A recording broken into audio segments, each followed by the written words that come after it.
இந்த வீடியோவில் எக்கனாமிக்ஸ் புக்கில் இருக்கக்கூடிய குளோபலைசேஷன் அண்ட் ட்ரேட் அப்படிங்கிற அந்த டாபிக் தான் பார்க்க போகிறோம். ஸோ இது எக்கனாமிக்ஸில் வரக்கூடிய ரொம்பவே முக்கியமான டாபிக். இது எதில் இருக்குது அப்படின்னு பார்த்தோம்னா 10th எக்கனாமிக்ஸ் புக்கில் இருக்கக்கூடிய ஒரு லெசன் தான் இது. இதில் வந்து லிபரலைசேஷன், ப்ரைவேட்டைசேஷன் அண்ட் குளோபலைசேஷன் அப்படிங்கிற அந்த ஒரு 3 விஷயங்கள் வந்து நம்ம நாடு வந்து செஞ்சுருந்தோம்.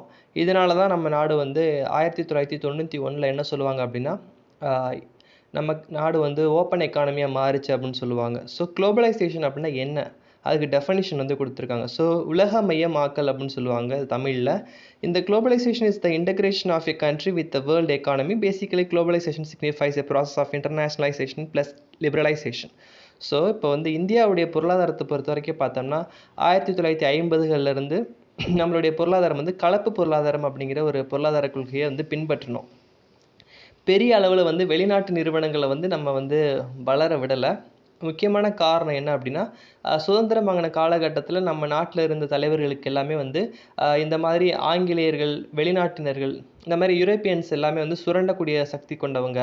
நம்ம சுதந்திரம் வாங்கின உடனே இவங்ககிட்ட ஃபேக்ட்ரிஸ்லாம் கொடுத்தா இவங்க வந்து தங்களுடைய காலனி ஆதிக்கத்தை மறுபடியும் ஏற்படுத்திடுவாங்களோ அப்படிங்கிற ஒரு பயத்தில் அரசாங்கமே எல்லாத்தையும் எடுத்து நடத்த ஆரம்பித்தாங்க. ஆனால் இந்த சூழ்நிலை வந்து இந்த பொருளாதார கொள்கை வந்து படிப்படியாக ரொம்பவே வந்து நாட்டுக்கு சில சிக்கல்களை ஏற்படுத்துச்சு. முக்கியமாக பார்த்தோம்னா பியூரோக்ரசி, நிர்வாகத்தில் வந்து ரெட் டேப்பிசம் அப்படின்னு சொல்லக்கூடிய அந்த மாதிரியான விஷயங்கள்லாம் ஏற்பட்டு ரொம்பவே வந்து ஊழல் அதிகமாக ஆரம்பிச்சது.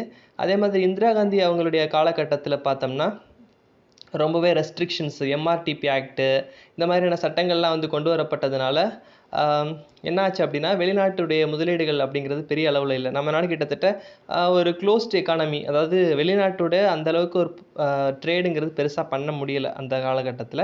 ஸோ 1991 என்ன பண்ணோம்னா வெளிநாட்டு நிறுவனங்களை வந்து நம்ம நாட்டுக்கு கொண்டு வந்தோம். ஐபிஎம் மாதிரியான நிறுவனங்கள், அப்புறம் பார்த்தோம்னா பெரிய பெரிய வெளிநாட்டு நிறுவனங்கள் ஐபிஎம் சொன்ன மாதிரி, அடுத்து ஆப்பிள், அப்புறம் பார்த்தோம்னா சவுத் கொரியாவுடைய கார் கம்பெனிஸ், ஹூண்டாய், இந்த மாதிரியான கார் கம்பெனிஸ், அப்புறம் வந்து சாம்சங், இது மாதிரி பலவிதமான கம்பெனிகளுடைய ஆலைகள், அப்புறம் வந்து அதனுடைய உதிரி பாகங்கள் தயாரிக்கிற இடங்கள், இந்த மாதிரியான விஷயங்கள்லாம் நம்ம உலகமயமாக்கல் மூலமாக கொண்டு வந்தோம். ஸோ உலகமயமாக்கலுடைய வரலாறு, ஹிஸ்ட்ரி ஆஃப் குளோபலைசேஷன், அதாவது உலகமயமாக்கலுடைய தொடக்கம் என்ன அப்படின்னு பார்த்தோம்னா ப்ரொஃபஸர் தியோடர் லெவிட் அப்படிங்கிறவர் தான் அந்த வார்த்தையை வந்து அறிமுகப்படுத்தினார்.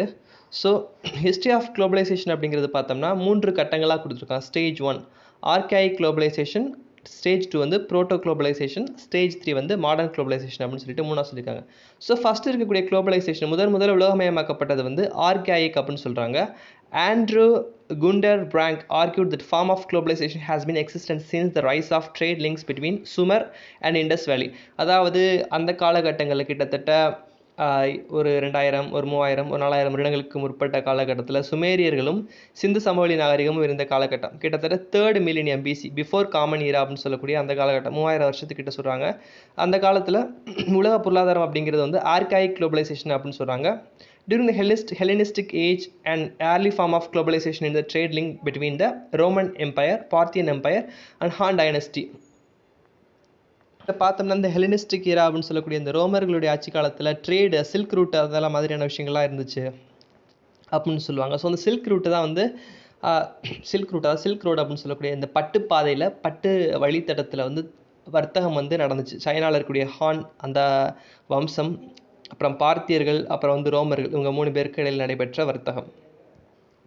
அடுத்தது இஸ்லாமியர்களுடைய காலகட்டம் அப்படிங்கிற அந்த காலத்தில் ஏர்லி ஸ்டேஜ் ஆஃப் குளோபலைசேஷன் அப்படிங்கிறது வந்துச்சு.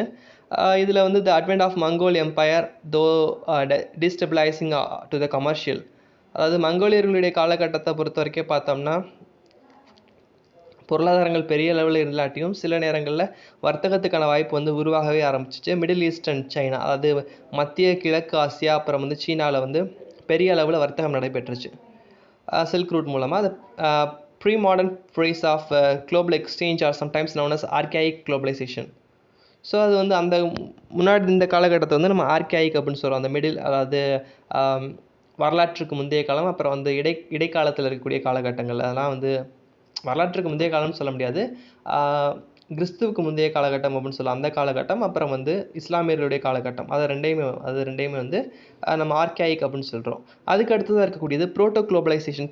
குளோபலைசேஷன் அப்படிங்கிறது 16ஆம் மற்றும் 17ஆம் நூற்றாண்டு காலகட்டத்தில் உருவான ஒரு குளோபலைசேஷன்.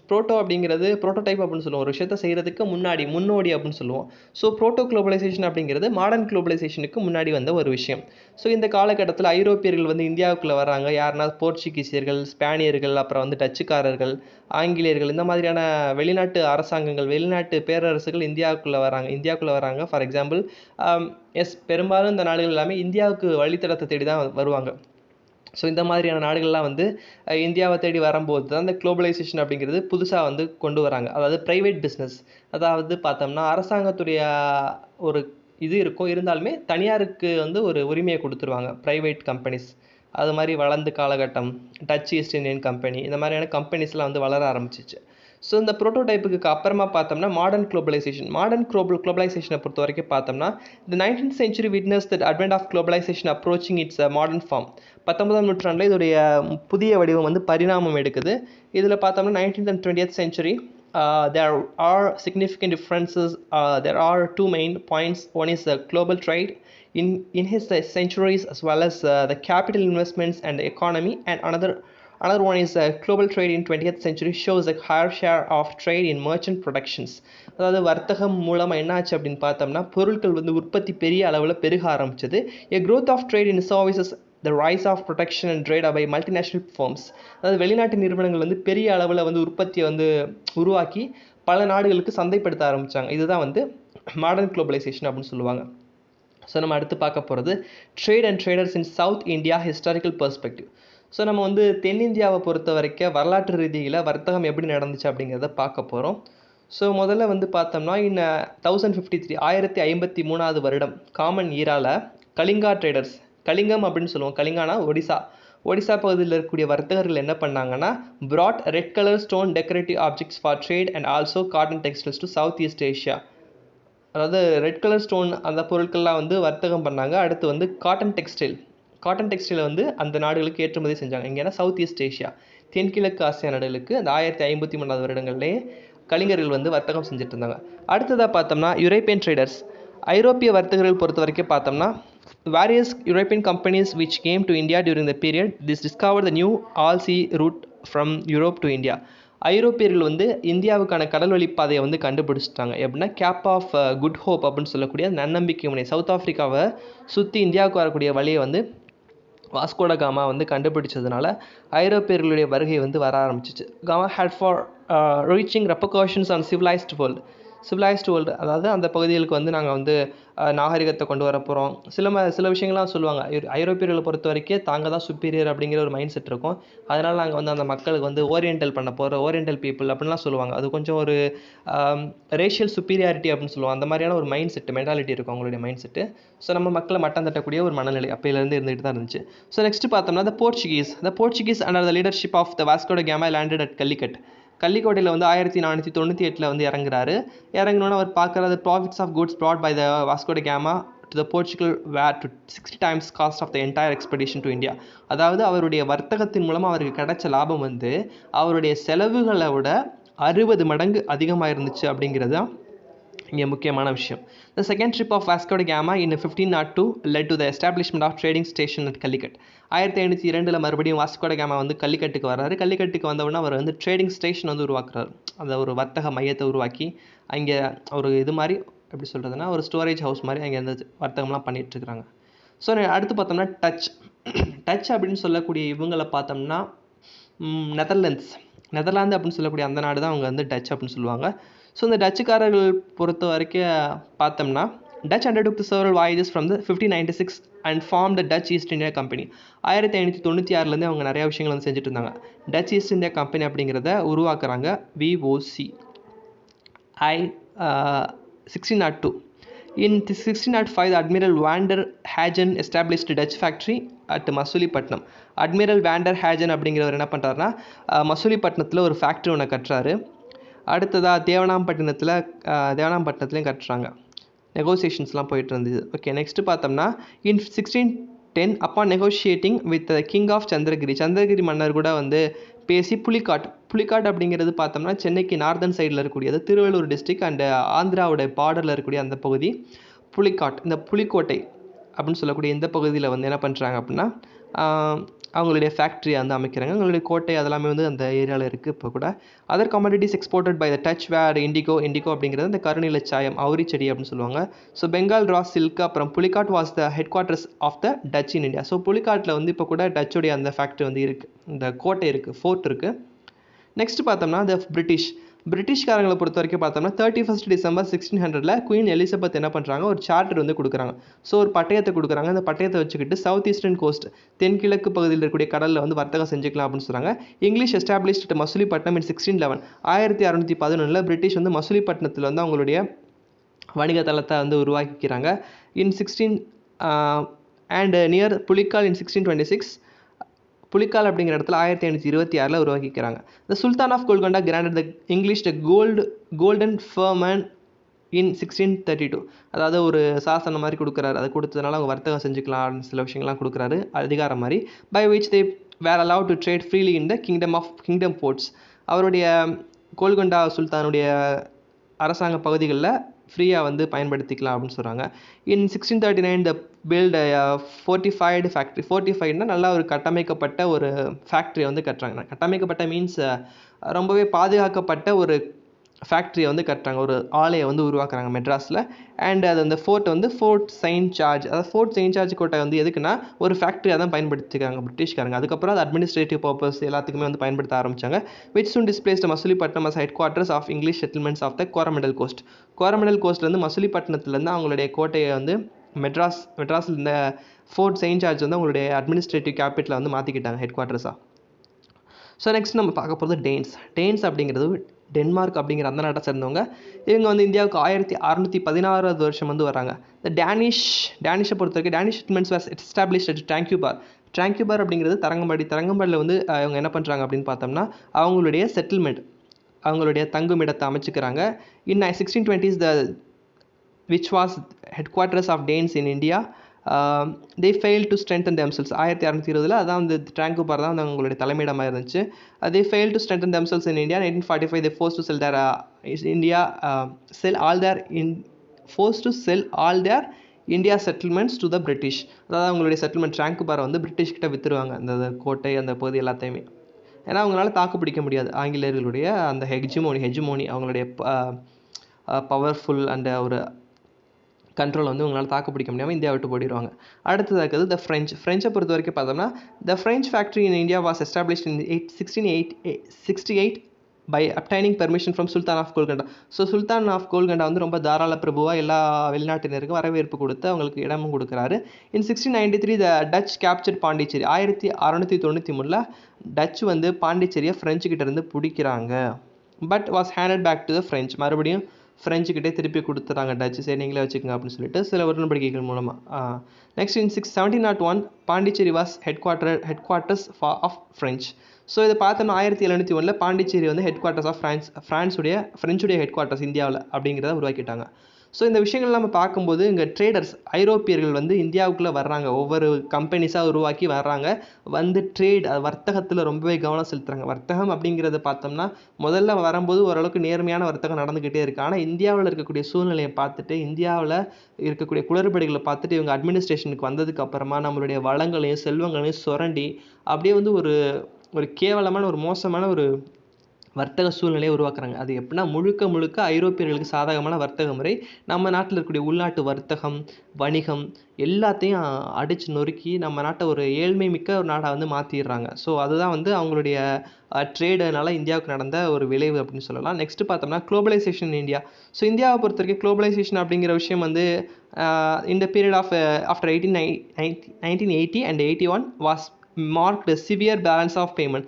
ஸோ பார்த்தோம்னா 1980-81 பார்த்தோம்னா பேலன்ஸ் ஆஃப் பேமெண்ட் அப்படின்னா நம்ம நாட்டுடைய கரன்சியோட வேல்யூ அப்படிங்கிறது ஒரு குறிப்பிட்ட அளவுக்கு இருக்கணும். ஸோ நம்ம வந்து அதிக அளவில் இறக்குமதி செஞ்சுக்கிட்டு இருந்தோம் அப்படின்னா நம்மளுடைய பேலன்ஸ் ஆஃப் பேமெண்ட் அப்படிங்கிறது ரொம்பவே குறைஞ்சிரும். ஸோ நம்மளால் பொருளை வாங்க முடியாது. நம்ம வந்து குறிப்பிட்ட அளவு அந்த அமெரிக்கன் கரன்சி வச்சுருந்தா மட்டும்தான் நம்மளால் வந்து வெளிநாட்டிலேருந்து எண்ணெய் இறக்குமதி செய்கிறது இந்த மாதிரியான விஷயங்கள்லாம் பண்ண முடியும். ஸோ நம்மக்கிட்ட அந்த பேலன்ஸ் ஆஃப் பேமெண்ட் இல்லாததுனால ரொம்ப கடுமையான அளவில் பாதிக்கப்பட்டுச்சு பொருளாதாரம். அடுத்ததாக பார்த்தோம்னா கல்ஃப் அப்படிங்கிற வளைகுடா நாடுகளில் நடைபெற்ற போர்கள்னால அதிக அளவில் எண்ணெயோடைய விலை வந்து ஏறிடுச்சு. ஆயிலோட ப்ரைஸ் வந்து ஏறிடுச்சு. அந்த ஹாஸ்டிலிட்டிஸ் இன் வெஸ்ட் ஏஷியாவில் அந்த ஹாஸ்டிலிட்டிஸ்னால இந்த மாதிரியான பிரச்சனைகள் ரொம்ப அதிக அளவில் போயிட்டு இருந்துச்சு. ஸோ நம்ம நாடுக்கு வேறு வழியே இல்லை, பேலன்ஸ் ஆஃப் பேமெண்ட்டு இது இல்லை, நம்மளால் ஆயில் க்ரைசிஸாக இருக்குது, ஆயில் வாங்க முடியாது. ஸோ நம்ம எக்கானமியே டவுன் ஆகிற மாதிரியான சுச்சுவேஷன். ஸோ வேறு வழியே இல்லாமல் நம்ம வந்து எக்கானமி ஓப்பன் பண்ணுறோம். அது unprecedented balance of payment crisis தான் வந்து நம்ம எக்கானமி ஓப்பன் பண்ணுறதுக்கு முக்கியமான காரணமாக இருந்துச்சு. ஸோ மன்மோகன் சிங் அப்போ வந்து ஃபைனான்ஸ் மினிஸ்டர் இருந்தார். With the downgrading of India's credit rating, some international agencies, there were a heavy flight of capital out of India. So இந்தியாவில் இருக்கக்கூடிய பணம் வந்து வெளில போக ஆரம்பிச்சிச்சு, ரொம்ப அதிக அளவில் டவுன்கிரேட் ஆகும். Since India lost its credit worthiness in the international market, government mortgaged 40 tons of gold to the Bank of England. So 40 ton கோல்டை வந்து இங்கிலாந்து பேங்க் கிட்ட அடகு வச்சுட்டு ஒரு மார்டேஜ் குறிப்பிட்ட காலத்துக்கு இந்த மாதிரி கொடுத்துட்டு அவங்க வந்து என்ன பண்ணுறாங்க அப்படின்னா பணங்களை திருப்பி வந்து கிரெடிட் பெட்டிக்கிறாங்க. After under the circumstances the government 91-92 the present budget in July 1991 with a series of policy changes with the underline in the liberalization and privatization. So globalization, privatization இதெல்லாம் கொண்டு வராங்க. ஸோ இதுக்கான காரணம் என்னென்னா ஆயில் கிரைசிஸ் தான் வந்து காரணம். So reforms made to adopt globalization, new economic policy in India. So இந்தியாவில் குளோபலைசேஷன் என்ன பண்ணுறாங்கன்னா abolition of industrial licensing except for a few industries. So licensing அப்படிங்கிற ஒரு முறை இருந்துச்சு. லைசன்ஸ் பெர்மிட் ராஜ் அப்படின்னு சொல்லுவாங்க இந்தியாவை. ஸோ அந்த லைசன்ஸ் பெர்மிட் ராஜ் அப்படிங்கிறத ஒழிச்சு கட்டிட்டு ரொம்ப முக்கியமான சில இண்டஸ்ட்ரீஸ்க்கு மட்டும் ரெஸ்ட்ரிக்ஷன்ஸ் வந்து கொடுத்துட்டு மிச்சம் எல்லாத்தையும் ஓப்பன் பண்ணி விட்டாங்க. ரிடக்ஷன்ஸ் இந்த number of industries reserved for public sector. அதே மாதிரி பிஎஸ்சிஸ் பப்ளிக் செக்டர் என்டர்பிரைசஸ் இருந்தது. அந்த விஷயங்களில் நிறையா இண்டஸ்ட்ரீஸை வந்து குறைச்சிட்டு ப்ரைவேட் செக்டருக்கான வழியை வந்து விட்டாங்க. Fixation of realistic exchange rate of rupees to exchange exports of Indian goods. So இந்தியாவுடைய எக்ஸ்சேஞ்ச் ரேட், இந்தியாவுடைய மணி வேல்யூ டிவேல்யூவேஷன் பண்ணுறது, இந்த மாதிரியான விஷயங்கள்லாம் வந்து பண்ண ஆரம்பித்தாங்க. ஸோ அதுக்கான காரணம் அப்படின்னு பார்த்தோம்னா இந்தியாவுடைய இம்போர்ட்டை வந்து குறைச்சி எக்ஸ்போர்ட் இன்க்ரீஸ் பண்ணி பேலன்ஸ் ஆஃப் பேமெண்ட்டை வந்து நம்ம வந்து ஈக்குவல் பண்ணணும் அப்படிங்கிற ஒரு காரணத்துக்காக அந்த விஷயத்த பண்ணாங்க. Foreign private sector by making rupee convertible on trade and current account and by reducing import duties.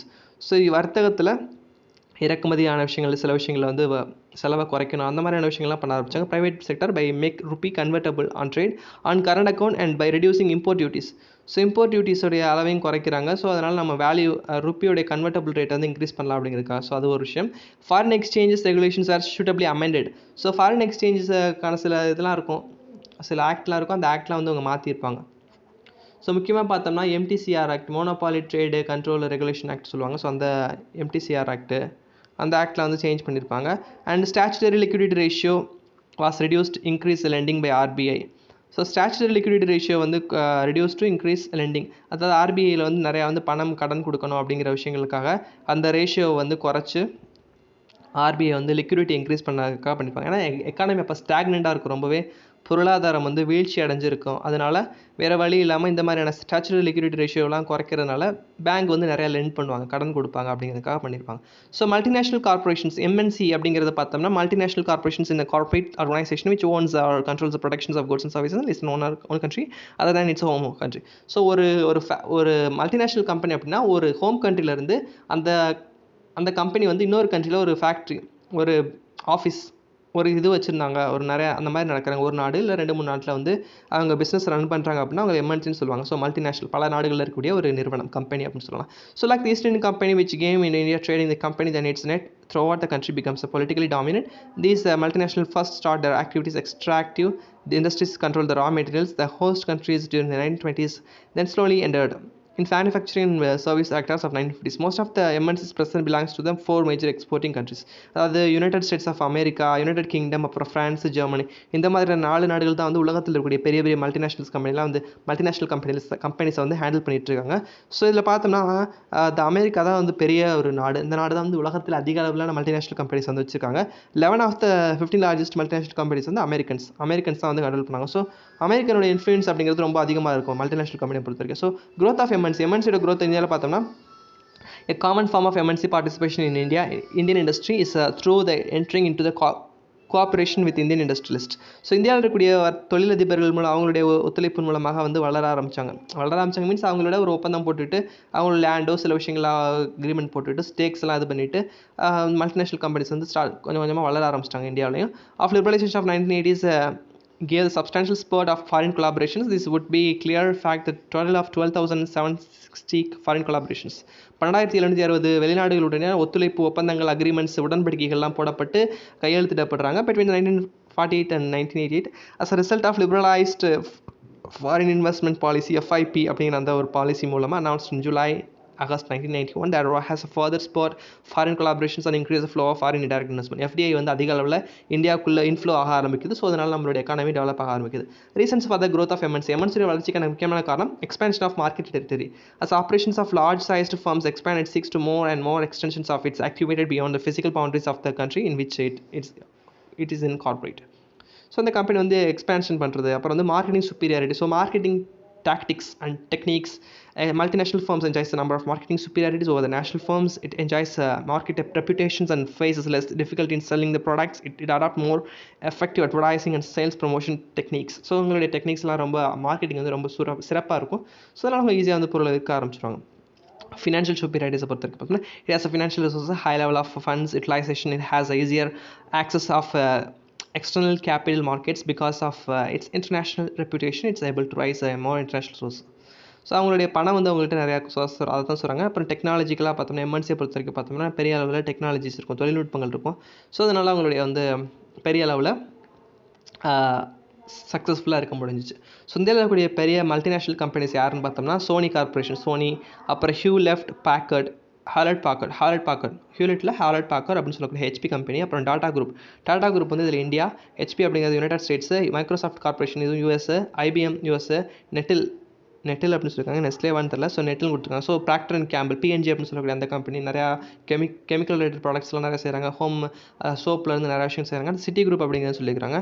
அடுத்து Pepsi company, Pepsi and Coca Cola, the both of the are called called cool drinks companies. அதெல்லாம் வந்து ரொம்பவே dominate பண்ணிகிட்ருக்காங்க இந்தியாவுடைய அந்த cool drinks industry அந்த மாதிரியான விஷயங்களில். ஸோ அடுத்து பார்த்தோம்னா இந்தியாவுடைய மல்டிநேஷனல் கம்பெனிஸ், அதாவது நம்ம நாட்டில் இருக்கக்கூடிய சில கம்பெனிஸ் வந்து வெளிநாட்டில் வந்து மல்டிநேஷனல் கம்பெனி, அதாவது நம்ம நாடு ஹெட் குவார்ட்டர்ஸ் வச்சுட்டு பிற நாடுகளில்